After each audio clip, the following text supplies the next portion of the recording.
It didn't start with a headline. It didn't start with a public statement or a viral clip either. It started the way most family explosions start in Hollywood. Quietly, behind closed doors, in messages, in tension, in things unsaid for too long. But when Kanye West finally spoke about North and the idea of her being linked to a Playboy-style path, it wasn't calm. It wasn't measured. It was an explosion. The kind of emotional storm that doesn't just stay private. It spills everywhere. Across interviews, across social media, across an already fractured relationship that the world has been watching for years. And the question that set everything off was simple on the surface, but heavy underneath. How far is too far when it comes to a child growing up in fame? Because for Kanye, this wasn't just about fashion. It wasn't just about media attention. In his mind, it was about a cycle he believes he's been trying to break for years. A cycle he thinks started long before North ever took her first step into the spotlight. To understand why he reacted the way he did, you have to go back. Not just to recent drama, but to the foundation of everything that came before it. Kanye West has always lived in extremes. Extreme creativity, extreme emotion, extreme public moments that turn private pain into global conversation. But behind all of that, there's been one constant theme in his life: control versus chaos. When he was building his legacy in music, he was in control of sound, of vision, of art. But when he stepped into family life with Kim Kardashian, things shifted. Suddenly, he wasn't just shaping his own world anymore.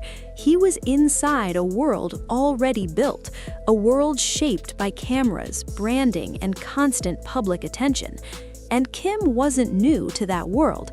She grew up inside it, a reality TV empire where every moment could become content, where every relationship, every outfit, every controversy had value.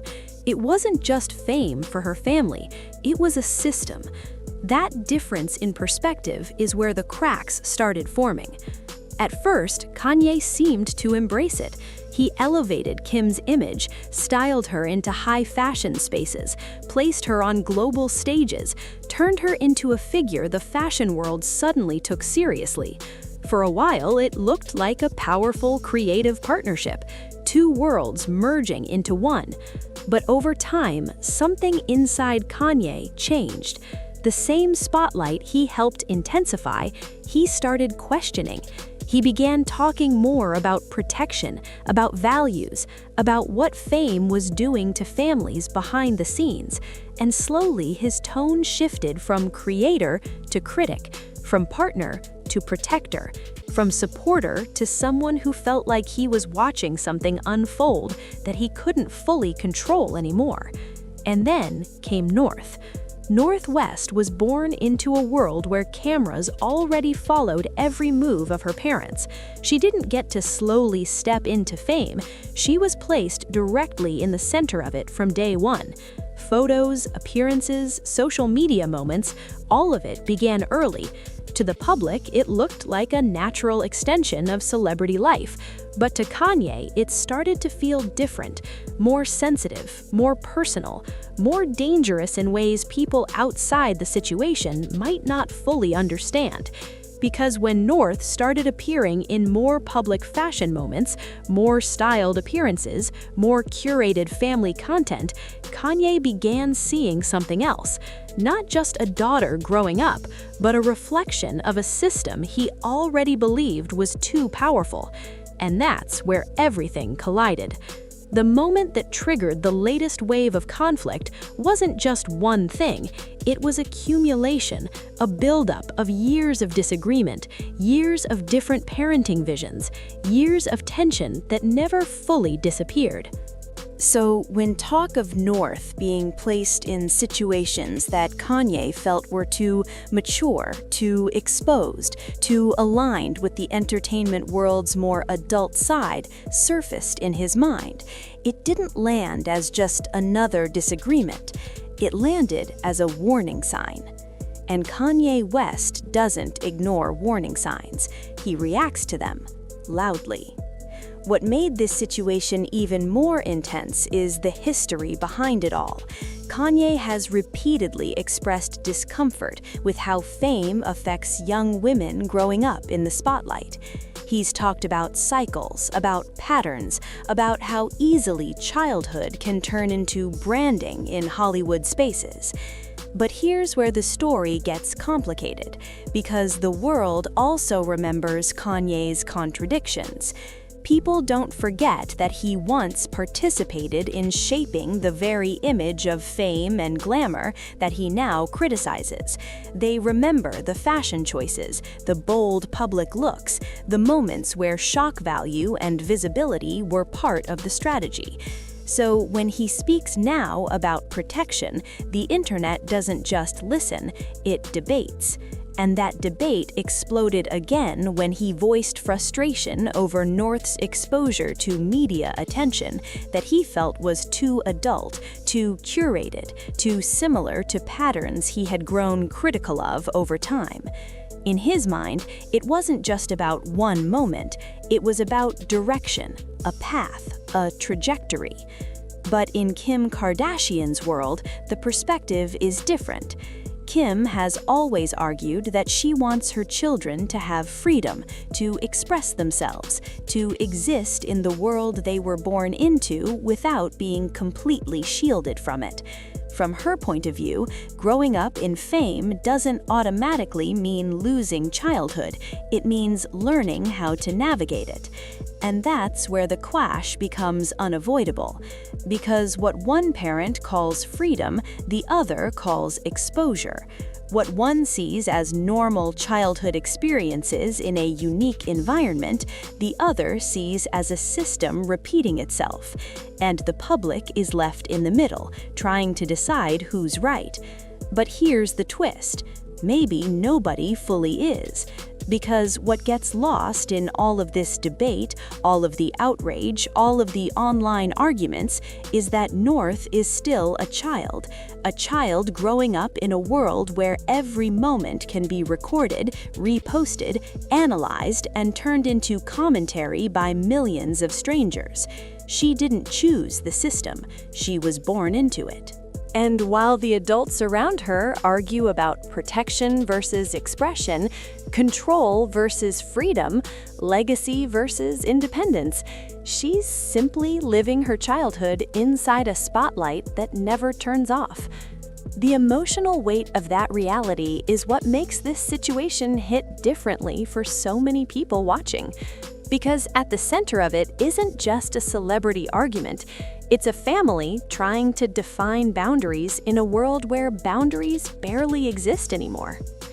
Kanye's emotional reactions come from fear of history repeating itself, fear of losing control over something he feels deeply responsible for, fear of watching childhood turn into something he no longer recognizes.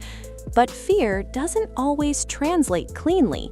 It comes out as anger, as public statements, as moments that the world interprets in different ways. Meanwhile, Kim's approach comes from a completely different place, normalizing, adapting, trying to make an unusual life feel as stable as possible. But in doing so, she walks a line that critics say is impossible to balance perfectly. And so, the cycle continues.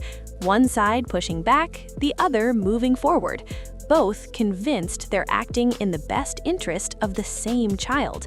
And the internet, it never stops watching. Every outfit becomes a conversation. Every appearance becomes a debate. Every family moment becomes content for millions of opinions. But behind all of it, the reality remains unchanged. North is growing up in real time, under a level of scrutiny most adults would struggle to handle, let alone a child still learning who she is. And that's where the emotional weight of this story really sits. Because long after the arguments fade, long after the headlines move on to something else, long after the online debates shift to a new topic, the question of how fame shapes a child's identity will still remain. Kanye may be loud about it. Kim may be firm in her approach. The world may keep choosing sides. But the deeper truth is more uncomfortable. There are no easy answers here. No perfect parent, no perfect system. No way to completely separate childhood from fame once they've already been fused together. And maybe that's why this story keeps pulling people back in. Because it's not just about celebrities anymore.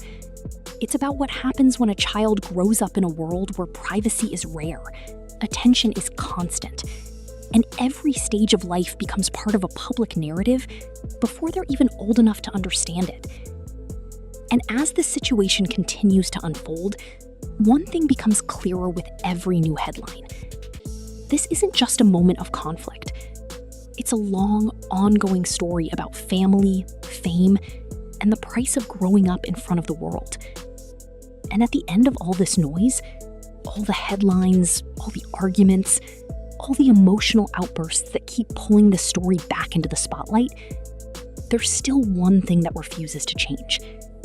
North West is still just a child, growing up in the middle of something far bigger than her.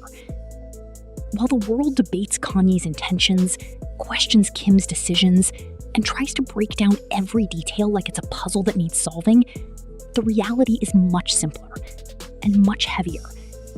This isn't just celebrity drama anymore. It's a real life, being shaped under pressure, in public, with millions of eyes watching every step, before she even understands what those steps mean. Kanye West sees danger in the system. He sees patterns repeating.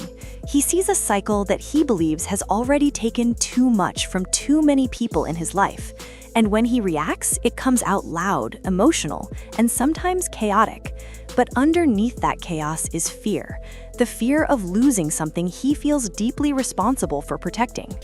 On the other side, Kim Kardashian sees a different truth, a world she was raised in, a world where visibility isn't always a threat, but sometimes a tool, a way to express, to grow, to survive in a space that never stops watching. From her perspective, shielding a child completely from fame isn't realistic when fame is already their reality. And somewhere between those two worlds, North is just living her childhood the only way she knows how, inside it. That's what makes this story so uncomfortable for so many people. There is no clean villain here, no simple answer, no clear line between right and wrong that everyone can agree on. Just two parents, two perspectives, and one child caught in the middle of a conversation she never asked to be part of. And maybe that's the hardest truth to accept. Because long after the arguments fade online, after the clips stop circulating, after the next controversy takes over the timeline, North will still be growing, still learning, still forming her identity in a world that has already decided to analyze her before she even gets the chance to fully define herself. This story isn't finished, it's still unfolding in real time, and every new moment brings a new wave of opinions, new debates, new emotions, and new questions that don't have easy answers. But maybe the most important question isn't who's right or wrong in this situation. Maybe it's whether the world itself has become too comfortable watching childhood become content. Because once that line disappears, it becomes harder to tell where protection ends and exposure begins. And as always, we're left watching, waiting, and wondering what happens next. If you've made it this far, thank you for staying with the story. These conversations matter because they reflect something bigger than celebrity drama. They reflect how fame, family, and childhood collide in today's world. And I want to hear from you. Do you think Kanye is genuinely trying to protect North, or is this going too far? Or do you believe Kim is simply raising her daughter in the reality she was born into? Drop your thoughts in the comments below. I really want to know where you stand on this. And if you enjoyed this video, don't forget to like, subscribe, and turn on notifications, because we break down stories like this every time there's more beneath the surface than what the headlines show. Until next time, stay aware, stay thoughtful, and I'll see you in the next one.